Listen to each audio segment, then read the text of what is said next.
Cut చేస్తా. ఏమయ్యా కరికపాటి నరసింహారావు, నా మీద యుద్ధం ప్రకటించావా ప్రపంచ యాత్రికుడి మీద? బుద్ధి ఉందా కొసంత? ఇంకిత జ్ఞానం ఉందా? కాదు, నువ్వు యుద్ధం ప్రకటించడం మన పండిత పుత్రులు పిండం పెట్టేస్తున్నారయ్యా. అసలు నీకు నా జన్మరహస్యం ఏంటో తెలుసు. నేను ఎవరిని అనుకుంటున్నావు? సాక్షాత్తు బ్రహ్మదేవున్నయ్యా. నోట్ల యాసిడ్ వస్తా కొడక. నేను ఇదేంటంటే శాటిలైట్ టీవీ కాబట్టి మాట్లాడుతున్నాం కదా, ఇంకా వేరే వేరే లాంగ్వేజ్ వస్తుంది నాకు. నీకు నీకు ఇంకొక సీక్రెట్ చెప్పనా? నీ జన్మరహస్యం చెప్తాను చూడు, నవ్వమాక. నీకు తెలియదు, నేను చెప్తాను. నేను సాక్షాత్తు బ్రహ్మదేవుణ్ణి. నువ్వెవరనుకుంటున్నా? విష్ణుమూర్తివి.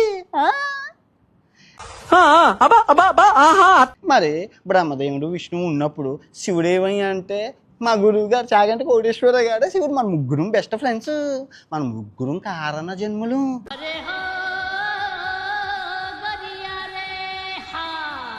ఈ భూమి మీద అవతరించి తెలుగు వాళ్ళని ఉద్ధరించడానికి, భారతదేశాన్ని సంస్కృతి సాంప్రదాయాలు కాపాడడానికి పుట్టాం. కాకపోతే మీ ఇద్దరు ఉద్ధరిస్తున్నారు, నేను తలరాతలు రాస్తున్నాను అంతే. రుకో జరా సబర్ మడ్డగుడు పైన